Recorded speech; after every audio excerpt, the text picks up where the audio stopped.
Cyber alert के प्रायोजक हैं केंद्रीय गृह मंत्रालय का Indian cyber crime coordination centre I4C। Cyber अपराधियों का मत लो tension, stop, think and then take action. और केंद्रीय इलेक्ट्रॉनिकी और सूचना प्रौद्योगिकी मंत्रालय, सतर्क रहें, साइबर सुरक्षित रहें। इस बार करेंगे बात प्रधानमंत्री नरेंद्र मोदी के द्वारा मन की बात में उठाए गए साइबर सुरक्षा से जुड़े विभिन्न महत्वपूर्ण बिंदुओं की। बताएंगे कि किस तरह हम और आप ही अपने साथ साथ देश को भी बनाए रख सकते हैं साइबर सुरक्षित। हैकर्स के लिए आप सिर्फ एक फ़ोन कॉल हैं बस। इन्फॉर्मेशन एक बार में नहीं मिलती हैकर्स को, धीरे धीरे वो उसको कंसोलिडेट करते हैं। जो सुबह से जो मैसेज आते हैं, गुड मॉर्निंग, गुड नाइट, वो बड़े खतरनाक होते हैं। उसके अंदर क्या है आपको नहीं पता। पब्लिक वाईफाई इस्तेमाल मत कीजिए, अगर करिए तो एटलीस्ट वहाँ से पेमेंट मत करिए। नमस्कार, आप देख रहे हैं साइबर अलर्ट और आपके साथ मैं हूं ममता चोपड़ा। भारत में AI इम्पैक्ट समिट का आयोजन किया गया, जिसमें AI के साथ साथ साइबर सुरक्षा पर भी फोकस किया गया। इससे एक बात तो स्पष्ट हो गई कि तकनीक स्वरूप बदल रही है और इसके साथ कदम मिलाकर चलना वक्त की मांग है। लेकिन इसके साथ जुड़ी है एक अहम सोच, डिजिटल सुरक्षा की सोच। क्या हम इस पर ध्यान दे रहे हैं? क्योंकि हम सब इतने डिजिटल डिवाइसेस तो यूज करते हैं, लेकिन डिजिटल लिटरेसी पर ध्यान ना देने के कारण ही डिजिटल फ्रॉड की इतनी घटनाएं हमारे सामने आ रही हैं। इसकी गंभीरता का अंदाजा इस बात से लगाएं कि जब देश की पहली राष्ट्रीय आतंकवाद विरोधी नीति प्रहार जारी की गई है, तो उसमें सीमा पार आतंकवाद, ड्रोन के खतरों के साथ उल्लेख है साइबर अपराध का। इसमें इंटरनेट का प्रयोग कर युवाओं को आतंकी बनाने के साथ साथ एन्क्रिप्शन, डार्क वेब और क्रिप्टो वॉलेट जैसी तकनीकों को भी चुनौती बताया गया है। तो वहीं दूसरी ओर प्रधानमंत्री नरेंद्र मोदी को, देश के शीर्ष नेतृत्व को मन की बात कार्यक्रम में एक बार फिर साइबर अपराध से हमें आपको सतर्क रहने का जिक्र करना पड़ा। अधिकतर साइबर अपराध देश के बाहर से सुनियोजित व्यवस्था के तहत किए जा रहे हैं। इसे आप साइबर आतंकवाद कह सकते हैं, क्योंकि आंकड़े बताते हैं कि हमारी लापरवाही, हमारे डर या हमारे लालच के कारण ही हम पिछले 2 वर्षों में प्रति माह, जी हां, हर महीने लगभग 1500 से 2000 करोड़ रुपए साइबर ठगी में गंवा रहे हैं। अविश्वसनीय कमाई का लालच, फेक लिंक्स, फेक कॉल्स, तरीके वही हैं। ट्राई से बात कर रही हूँ, आपके नंबर से फ्रॉड कॉल हुई है। 2 घंटे में आपका सिम बंद हो जाएगा। विभाग से बोल रहा हूँ, आपके नाम के आधार अवैध काम में प्रयोग हुआ है। आपको CBI अधिकारी से बात कराता हूँ। प्रधानमंत्री ने 3 बातों का जिक्र किया जिस पर आज हम भी फोकस करेंगे। पहला, डिजिटल अरेस्ट। इस नाम से हम भली भांति वाकिफ हैं। हम में से बहुत से लोग जानते हैं कि ये कैसे होता है, लेकिन जब स्कैमर का आपको फोन आता है और कहता है मैं एक बड़ा अधिकारी बोल रहा हूं, लोग डर जाते हैं और फंस जाते हैं। ये मामला देखिए, जिसमें एक बैंक कर्मी इनकी झूठी कहानी में फंस गए। इस कदर डर गए कि इनके कहने पर घर छोड़कर होटल में जाकर रुके और तो और पैसे भेजने के लिए अपने गांव तक चले गए, जहां रिश्तेदारों ने उन्हें फोन के चंगुल से छुड़ाया।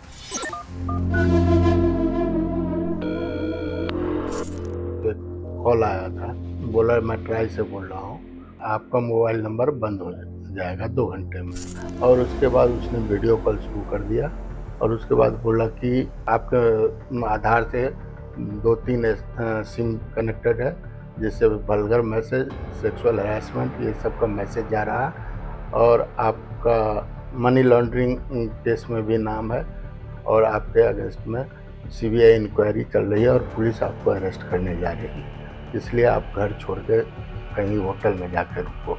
लेकिन मैंने उससे क्वेश्चन किया कि भाई मैं तो कुछ किया ही नहीं, मेरे पास क्यों आएगी पुलिस? खौफ इतना पैदा कर दिया था कि आप नहीं बात मानोगे तो हम आपकी फैमिली, बच्चे सबको भी अरेस्ट कर लेंगे। तो मैं उसकी बात मानते हुए घर से निकल गया और जाकर मैं होटल में रहा 11-12 घंटे तक पूरी, मतलब उसके बाद कंटिन्यूस वीडियो कॉल ऑन थी हमारी। तो उसने बोला कि आप घर नहीं जा सकते, आप अपने RBI से एक खाता नंबर आपको दिया जाएगा, आप उसमें पैसा ट्रांसफ़र करो। उनके फ़ोन का यूज़ पोर्नोग्राफिक मटेरियल भेजने के लिए किया जा रहा था, ये डर दिखाकर कि आपको अरेस्ट कर लिया जाएगा अगर आप हमारे से किसी भी तरीके का संपर्क तोड़ते हैं। उनसे लगभग 5 लाख रुपए ठग लिए गए। फिर उसने बोला कि आप गाँव जाओ। इन बिटवीन मैं उसको कितने बार बोला कि मुझे अपनी फैमिली भाई वगैरह से बात करने दो। वो बात करने के लिए साफ मना कर दिया कि आप किसी से बात नहीं कर सकते हैं। उसके बाद नई दिल्ली गया, वहाँ से ट्रेन पकड़ के मैं अपने गांव चला गया।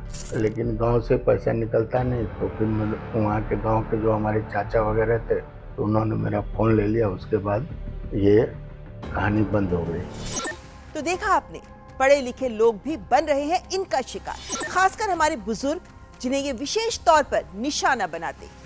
इसीलिए साइबर अलर्ट के माध्यम से हम भी सबसे आह्वान करना चाहेंगे कि अपने घर के आसपास के बड़ों बुजुर्गों को, खासकर वे लोग जो अकेले रहते हैं, जिनके बच्चे उनके साथ नहीं हैं, उन्हें भी समझाएं कि फोन पर अगर कोई कहे कि आप डिजिटल अरेस्ट में हैं तो समझ जाएं ये फ्रॉड है। डरे नहीं, कॉल काट दें और तुरंत पुलिस को सूचित करें। असली पुलिस या जांच एजेंसियां वीडियो कॉल नहीं करती, ना ही व्हाट्सएप या टेलीग्राम पर नोटिस या समन्स देती हैं। दूसरी बात जो प्रधानमंत्री ने कही वो केवाईसी को लेकर थी। दरअसल हमारे बैंक खाते, हमारे पेंशन या यूपीआई की सुरक्षा के लिए केवाईसी यानी नो योर कस्टमर या फिर री केवाईसी, जो केवाईसी खत्म होने के बाद बैंक करता है, उसे अपडेटेड रखना बहुत जरूरी होता है। इसके लिए बैंक ब्रांच जाकर या फिर जो ऑफिशियल ऐप्स हैं बैंक के या फिर बैंक के ही अन्य माध्यमों का आप प्रयोग कर सकते हैं। हालांकि ऑनलाइन धोखाधड़ी करने वाले केवाईसी के बहाने भी आपसे ठगी करते हैं।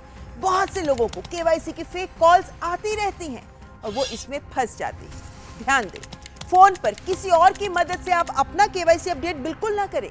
किसी के फोन पर कहने से किसी लिंक को क्लिक ना करें।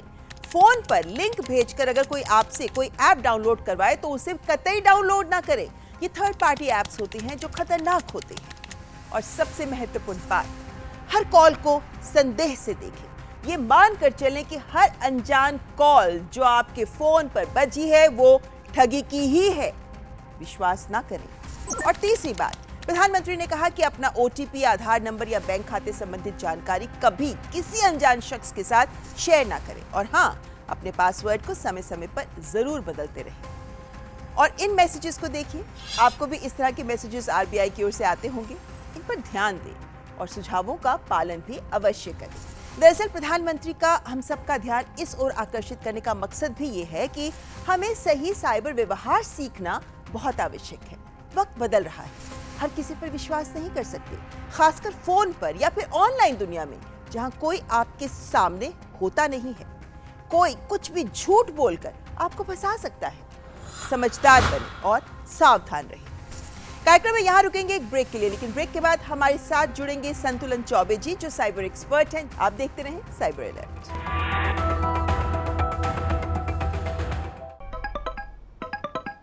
यस तो तुम हो अंजलि कुमार, मैं सीनियर ऑफिसर रंजन। शुरू करो इसका इंट्रोगेशन। और इंट्रोगेशन के दौरान कैमरा बंद मत करना। तुम्हारा अरेस्ट वारंट। तो कौन से टेररिस्ट ग्रुप से हो? Terrorist group? तुम्हारे पार्सल में जो ड्रग्स, फेक पासपोर्ट, वो कहाँ भेजे जा रहे थे? ये सब मेरा नहीं है सर। तुम्हारा आधार 4342 से एंड होता है। हाँ। इससे कई बैंक अकाउंट्स लिंक्ड हैं। मनी लॉन्ड्रिंग का भी केस है तुम पे। कोर्ट प्रोसेस के लिए बैंक अकाउंट लॉगिन करो और स्क्रीन शेयर करो।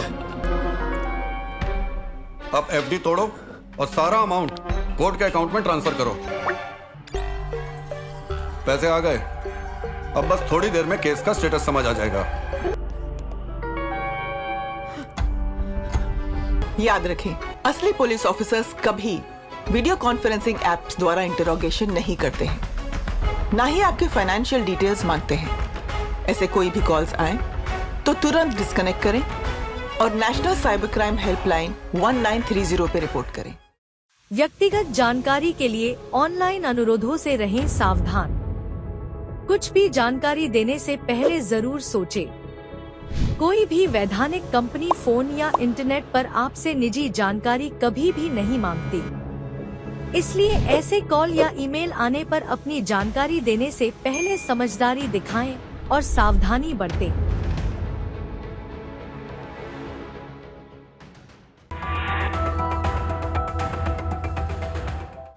ब्रेक के बाद आपका स्वागत। आप देख रहे हैं साइबर अलर्ट, जिसमें अब हमारे साथ जुड़ गए हैं संतुलन चौबे जी। राजधानी दिल्ली के चीफ इंफॉर्मेशन सिक्योरिटी ऑफिसर रहे हैं आप। 35 वर्षों तक आपने ये सिक्योरिटी का काम किया है। ई गवर्नेंस आपका मुख्य बिंदु है जिस पर आप लगातार काम करते आ रहे हैं। चौबे साहब, बहुत बहुत स्वागत है आपका। मतलब हम जानते हैं कि दिल्ली में इतने बड़े बड़े आयोजन हुए हैं जिनमें G20 भी एक है, और इन सब में आपने कमान संभाली, खासकर अब जबकि साइबर सिक्योरिटी वक्त के साथ बहुत बड़ी चुनौती हो गई है ना। लेकिन मेरा पहला सवाल ये है कि आज तो सारी ही सर्विसेज ऑनलाइन दे रही है सरकार। हम ये भी जानते हैं कि ज़्यादातर जो फ्रॉड कॉल्स आती हैं ना, वो भी इसी को लेकर आती हैं। बिजली का मीटर आपका कट जाएगा, पानी का मीटर कट जाएगा, KYC जिसको लेकर PM ने भी बोला है।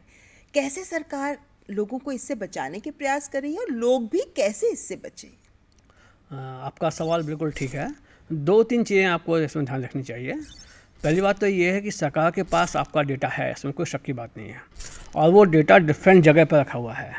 फूड एंड सप्लाई के पास आपका डेटा है, ट्रांसपोर्ट के पास आपका डेटा है। ये डेटा भी यूनिफाइड होगा, अभी हर जगह रखा हुआ है, अलग रखा हुआ है जी। अब क्या होता है कि इन डेटा की सिक्योरिटी बहुत ज़रूरी है, जो कि हमारे जो नेशनल डेटा सेंटर्स हैं बहुत ही स्ट्रांग हैं, वहाँ से डेटा चोरी नहीं हो सकता है। ये तब मान के चलिए आप। फिर डेटा कहाँ से होगा? डेटा हम ही देते हैं उनको। जो हमारी पब्लिक है अननोइंगली अपने डेटा को शेयर करती है सोशल मीडिया के प्लेटफॉर्म्स पर, या अपने पास पड़ोस के लोगों को अपना बिल जमा कर देना, कुछ कर देना। और ये इन्फॉर्मेशन एक बार में नहीं मिलती है हैकर्स को, धीरे धीरे वो उसको बेसिकली कंसोलिडेट करते हैं कि कुछ इन्फॉर्मेशन आपकी एक जगह से मिल गई, कुछ दूसरी जगह से मिल गई। और जब उनके पास इन्फॉर्मेशन आपकी मिलती है तो सबसे पहले आपका मोबाइल फ़ोन मिलता है। फ़ोन करना आसान है, क्योंकि इस पर शक्ल नहीं दिखती दूसरे की, कोई कुछ भी कर देता है। जी मैं BSES से बोल रहा हूँ, जी मैं जल बोर्ड से बोल रहा हूँ, आपका पानी का कनेक्शन कट जाएगा। बात मानिए, पानी का कनेक्शन नहीं कटता है, बिजली का कनेक्शन इतनी आसानी से नहीं कटता है, वो आपके घर आते हैं।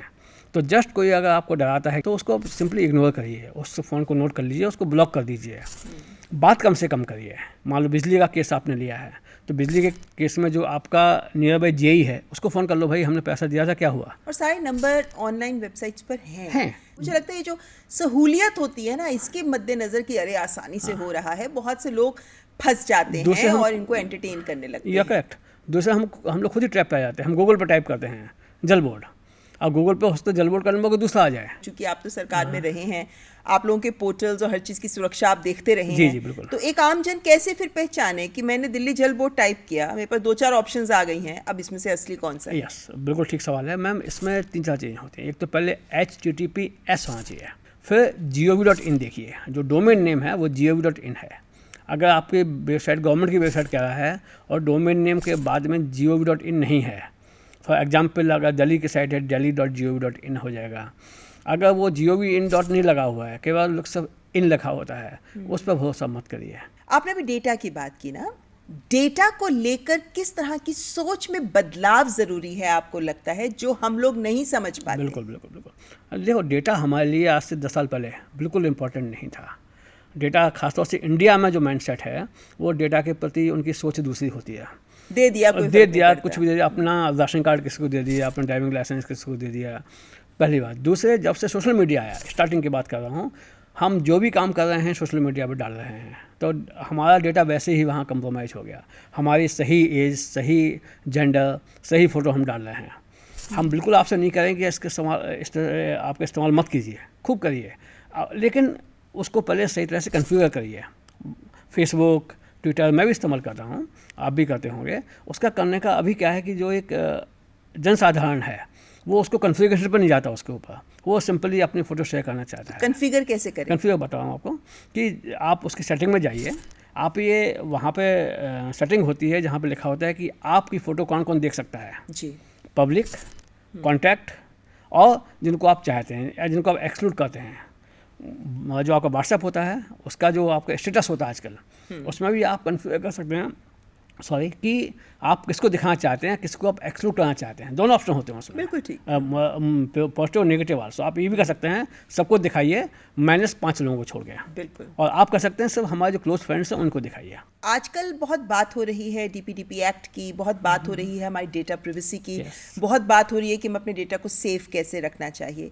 क्या इसके साथ ही मेरा सवाल ये भी है कि क्या अब बदलते वक्त के साथ पूरी व्यवस्था को नहीं सेंसिटाइज कर देना चाहिए कि दुकानदारों के पास भी डिजिटल सिक्योरिटी सर्टिफिकेट होना चाहिए, मैं अपना नंबर दूं या ना दूं ये मेरी ही मर्जी होनी चाहिए, ये सजगता कब तक आ सकती है? सजगता तो आएगी, कई आदमी धोखा खा के सजग होता है, कई आदमी उसको दिख के सजग हो जाता है। आप मान के चलिए आपका पासवर्ड क्रेडेंशियल सब हैकर के पास पहले से हैं डार्क फाइबर में।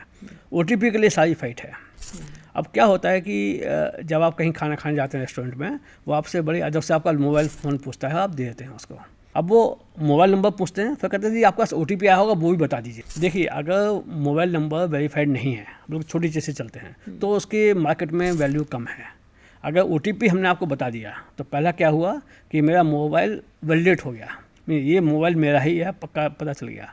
50 रुपये में 25 रुपये में कोई आदमी खरीद लेगा, मोबाइल नंबर की अपनी कीमत होती है। अच्छा। वो ले लेगा उसको, ठीक है। मतलब वही बात आ गई, डेटा कलेक्शन, हाँ, डेटा की जो डेटा की कीमत है, आपकी डेटा की कीमत है। उसके बाद क्या होगा कि वही हैकर आपको फ़ोन करेगा कि जब फलानी दुकान से बोल रहे हैं आपको 25% डिस्काउंट देना है।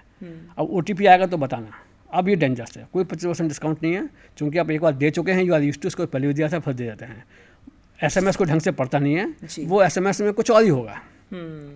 आपका अकाउंट हैक हो चुका है, आप पेमेंट क्लेम हो चुका है, आपको जस्ट OTP देना है। जैसे आपने हाँ 25% डिस्काउंट है, इमीडिएटली आप उसमें अपना OTP डाल दोगे।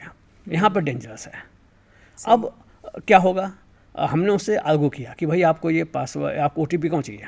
वो ही वजह सिंपल पर्सन कहता साहब वो हमारी कंपनी ने सिस्टम बना दिया है कि बिना उसके आगे नहीं बढ़ेगा। और भाई मैं फैमिली के संग गया हूँ, कुछ सामान खरीद लिया तो वापस करने की मेरी हिम्मत है नहीं है। अब उसको देना है तो हमने कहा बस जो आपका OTP है आपके इसको संभाल के रखते हो, चलो कोई बात नहीं, जो आपका डेटा है आप उसको कहाँ रखते हो उसको कुछ नहीं पता है। Then it is now it should be mandate for all the shops, all the enterprises कि जो मेरे डेटा कलेक्ट कर रहे हैं वो कैसे सेव करते हैं, ये गवर्नमेंट को पता होना चाहिए। फॉर एग्जांपल आपको बताता हूँ, आधार नंबर आज की तारीख में किसी को स्टोर करने का कोई राइट नहीं। जैसे हम अभी यहाँ आए, किसी ने मेरा आधार नंबर ले लिया तो आधार नंबर वो अपने डेटाबेस में स्टोर नहीं करेगा, अलग से कोई उन्होंने एंटिटी बनाई है, वहाँ पे आधार नंबर स्टोर होगा, उसका कुछ एक पोर्शन आपको मिल जाएगा जिससे आप उसको अपडेट करोगे।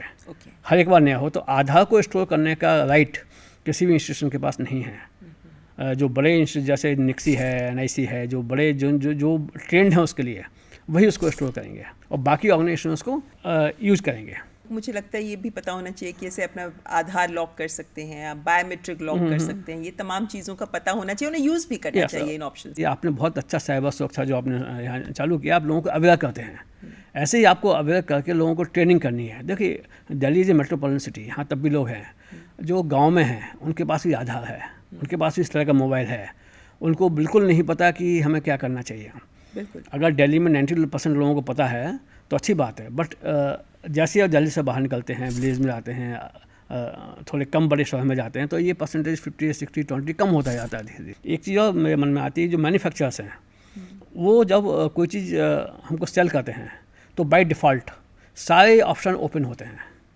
जैसे हमने आपसे फेसबुक का किया था, या और सारे ऑप्शन पहले पब्लिक होंगे।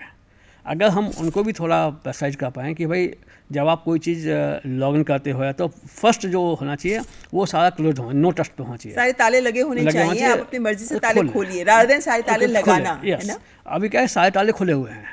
आप पहली बार अपना फेसबुक का अकाउंट बनाइए या ट्विटर पे अकाउंट बनाइए, एक्स पे अकाउंट बनाइए, सब कुछ पब्लिक है। Now you have to go and you have to click at the appropriate, and उसकी ट्रेनिंग होनी चाहिए। जैसे हम कोई चीज़ खरीदते हैं ना मार्केट में, तो उसका इंस्टॉलेशन होता है, मोबाइल का कोई इंस्टॉलेशन नहीं होता है। जैसे माई पर्स एक्चुअली कितने साल से, कितने महीने से आई विल टेल यू, मैंने अपने कैश बिल्कुल इस्तेमाल नहीं किया। So this is my wallet. यही आपका वॉलेट है, यही आपका सब कुछ है। एंड अगर इसके अंदर घुस गए एक बार, सुबह से जो मैसेज आते हैं गुड मॉर्निंग, गुड नाइट, वो बड़े ख़तरनाक होते हैं। मैंने आपसे कि उसके अंदर क्या है आपको नहीं पता। किसी ने आपको एक अच्छा सा मैसेज भेज दिया रिलीजियस, आपने उसको पूरा वीडियो चला के देखा, उस बीच में कौन सा मेलवेयर आपके मोबाइल में आ गया आपको पता ही नहीं चला। और खासकर ये उन ग्रुप्स में बहुत डेंजरस हो जाता है ना चौबे जी, जहाँ पर एक ही ग्रुप में 200-250 लोग जुड़े हुए हैं। कौन किसके माध्यम से किसी हैकर ने आपके उस ग्रुप में एक मैलवेयर वाला वीडियो या फोटो डाल दी है, पता नहीं करना मुश्किल। और malware is a something like sleeping cell, वो कब एक्टिवेट होगा आपको नहीं पता। ऐसा नहीं कि आज ही एक्टिवेट हो जाए, हो सकता है 2 महीने बाद हो, 2 साल बाद हो। और ख़ासतौर से जो बड़े अपने यहाँ त्यौहार आते हैं, 26 जनवरी, 15 अगस्त, दिवाली, होली, ईद, इन पर सबसे ज़्यादा होते हैं। अब मुझे देखिए, लगता है कि ये बहुत जरूरी है कि जो आपके जानकार लोग हैं, आप सिर्फ उन्हीं को पर्सनल मैसेजेस करिए, बिल्कुल, उन्हीं से बिल्कुल। आए हुए मैसेजेस को ही आप एंटरटेन करिए। हर किसी के ग्रुप्स में डले हुए मैसेजेस को मत खोलिए। लेकिन एक बात और, हम लोग जैसे आपने डेटा शेयर की बात की थी ना, हम लोग आपस में भी तो फैमिली में डेटा शेयर करते हैं, एप्स शेयर करते हैं, पासवर्ड शेयर करते हैं, वो भी रिस्की हो शायद जाता है। आपको मेरी बात पसंद ना आए, बट फैमिली में आप सारी चीज़ शेयर करिए, बट जहाँ तक साइबर वाली बात है, नो ट्रस्ट पर जाइए। No trust means you trust, otherwise you trust, emotionally you trust, but जहाँ तक आपके क्रेडेंशियल वाली बात है, don't tell anybody, just not anybody. क्योंकि जहाँ आपने पासवर्ड बताया, मुझे आपके स्पाउस के इंटेंट पर कोई शक नहीं है, but how they handle the credentials is the issue. Casually हो सकता है, आपकी शेयर्ड ईमेल हो, आप ईमेल किसी को मोबाइल दे दिया आपने, आपकी शेयर्ड ईमेल है, उसको पासवर्ड की जरूरत नहीं है उसको, कि लोग पासवर्ड सेव कर देते हैं अपने मोबाइल में। तो आपने किसी को पासवर्ड दिया गुड फेथ में, उसने जस्ट क्लिक कर दिया ईमेल के ऊपर, वो खुल गया, क्योंकि वहाँ कोई पासवर्ड है नहीं, आपका पासवर्ड सेव्ड है, then your information is shared despite it is of your spouse only और माई स्पाउस ओनली। तो अपना पासवर्ड तो आप किसी को भी मत बताइए, regardless your spouse, your son, your daughter. इसी के साथ जुड़ी एक और बात, जैसे हमारे घरों के वाईफाई होते हैं, कॉमन वाईफाई होते हैं, सभी लोग वो यूज़ कर रहे हैं, मतलब हमारे ड्राइवर, हमारे हेल्पर्स, सभी लोग उसको यूज़ कर रहे होते हैं, ये भी रिस्क है। बहुत बड़ा रिस्क है एक्चुअली। इसके लिए हमने लोगों से बात भी किया है पहले कि ये पूरा एक सीक्वेंस है। अगर सीक्वेंस को ध्यान से देखेंगे आप, तो सीक्वेंस क्या है कि जो हमारे ड्राइवर्स हैं, हाउसमेड हैं, वो काफ़ी मेहनत से काम करते हैं, I am not doubting about them. उनके पास इस तरह की डिवाइस है, वो अपने घर पे क्या देखते हैं, कौन से पब्लिक वाईफाई पर देखते हैं, क्या देखते हैं, मुझे नहीं पता है। अब उसके अंदर जो मेलवेयर आ गया, वो मेरे पास आके मेरे घर का वाईफाई मांगते हैं, एंड चूँकि they are part of us, हमारा घर उन्हीं से चलता है, हम उनको दे देते हैं, भाई ले लो।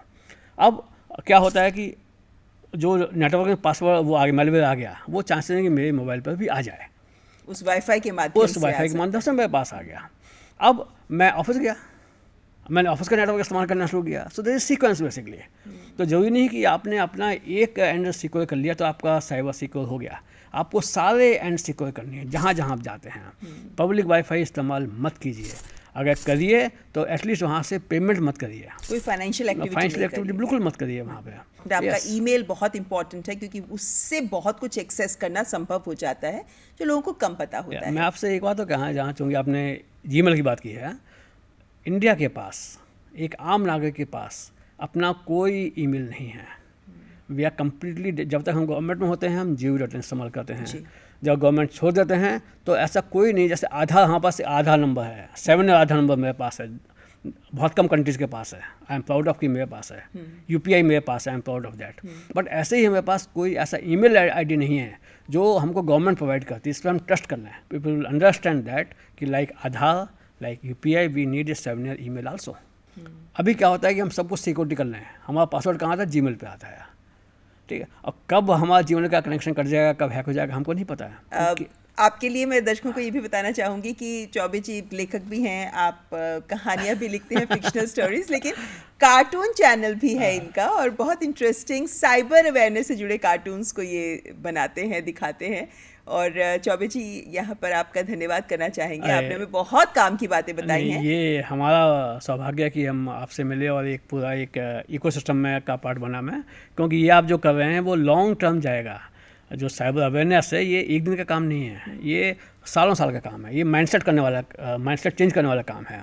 तो आज चालू होगा तो ये पूरा एक जनरेशन रहेगा चेंज करने में। आई एम श्योर कि अगली जो जनरेशन है वो बिल्कुल नो ट्रस्ट उस पर काम करेगी, एंड अपना पासवर्ड, अपने क्रेडेंशियल अपने पास रखेगी। बहुत बहुत धन्यवाद चौबे जी हमें वक्त देने के लिए। Thank you very much. Thank you. यहाँ पर वक्त एक ब्रेक का, लेकिन ब्रेक पर जाते हुए आपको छोड़े जा रहे हैं चौबे जी के ही कुछ कार्टून्स के साथ। देखते रहे साइबर अलर्ट।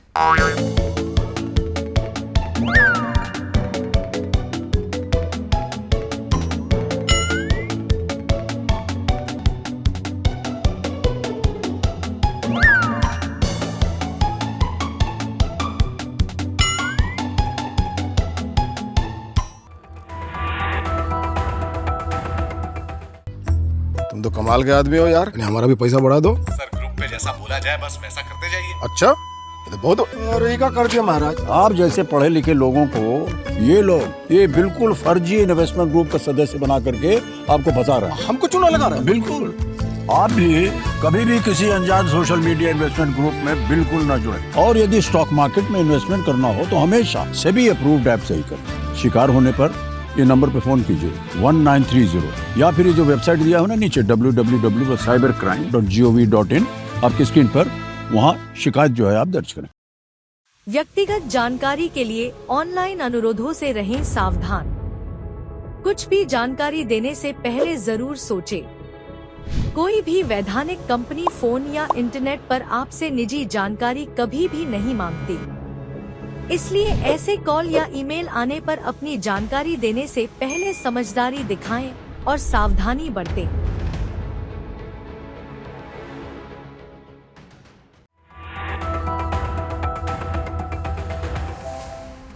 और ब्रेक के बाद बात रेड अलर्ट की, जिसमें आज हम बात कर रहे हैं एक ऐसे स्कैम की जो आजकल बहुत तेजी से वायरल हो रहा है।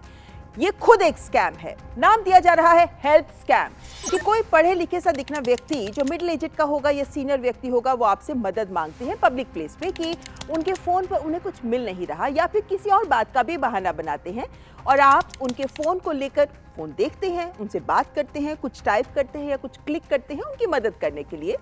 कहा जा रहा है कि जब आप ऐसा कर रहे हैं तो दरअसल उनके फोन की स्क्रीन रिकॉर्डिंग ऑन थी, तो आपकी आवाज, आपका फेस जब आप बात कर रहे हैं या फोन पे देख रहे हैं और आपका बायोमेट्रिक जो कि आप क्लिक कर रहे हैं कैप्चर हो जाता है, और उसके बाद एआई का प्रयोग करके ये आपकी डिजिटल आइडेंटिटी क्रिएट करके आपका खाता खाली कर सकते हैं, यहाँ तक कि आपके नाम पर लाखों का लोन भी ले सकते हैं। आदि तमाम बातें कही जा रही हैं, लेकिन ये कहकर सिर्फ डर फैलाया जा रहा है, क्योंकि ऐसा संभव नहीं है। पहले तो ये समझ ले कि अगर किसी ने आपका चेहरा, आवाज रिकॉर्ड की है या आपने उसके फोन की स्क्रीन को छुआ है तो क्या नहीं हो सकता? आपकी फिंगरप्रिंट कॉपी नहीं की जा सकती। सिर्फ क्लिक से, टिप से फिंगरप्रिंट कॉपी नहीं होता। फेस आईडी, वीडियो से चोरी नहीं होती। आपके नाम पर तुरंत लोन नहीं लिया जा सकता। आपका बैंक अकाउंट अपने आप एक्सेस नहीं किया जा सकता। इसे आपकी आवाज की नकली कॉपी बनाई जा सकती है, वीडियो डीपफेक भी बनाया जा सकता है, लेकिन सिर्फ एक सामान्य रिकॉर्डिंग से कोई सीधे बैंक फ्रॉड या लोन नहीं ले सकता। क्योंकि अगर आपने कोई ओटीपी शेयर नहीं किया है, अगर आपने अपनी आधार या पैन की डिटेल नहीं दी है, अगर आपने अपने बैंकिंग ऐप में उनके फोन में लॉगिन नहीं किया है, अगर आपने कोई रिमोट एक्सेस ऐप जैसे एनीडेस्क, टीम व्यूअर आदि अपने फोन पे इंस्टॉल नहीं किया है, अगर आपने अपने सिम या फोन की कोई एक्सेस किसी को नहीं दी है, तो आप सुरक्षित हैं। और जाहिर है ये सब आप उनके फोन को देखते हुए थोड़ी ना करते हैं। वैसे अगर आप चाहें तो आप UIDAI की वेबसाइट से अपने आधार की बायोमेट्रिक लॉक कर सकते हैं। बैंक SMS अलर्ट भी हमेशा ऑन रखें। अनजान कॉल्स पर भरोसा ना करें। ये तमाम महत्वपूर्ण बातें हैं जिनका अगर आप ख्याल रखेंगे तो आपको कोई इस तरह के वायरल वीडियोस के माध्यम से स्कैम कर जाएगा, इस पर विश्वास कतई ना करें। तो कार्यक्रम में आज हमने आपको बताई हैं बहुत सारी काम की बातें, किया है आपको अलर्ट भी। इस जानकारी को औरों के साथ भी अवश्य शेयर करें ताकि हम ज्यादा से ज्यादा लोगों को बना सकें साइबर सुरक्षित और देश को भी बना सकें साइबर सेफ। हमारा ईमेल आईडी पता है ना, cyberalert.ednews@gmail.com। अगले हफ्ते फिर हाजिर होंगे एक और महत्वपूर्ण विषय के साथ। तब तक आप रखें अपना ख्याल, दीजिए हमें इजाजत। नमस्कार, जय हिंद।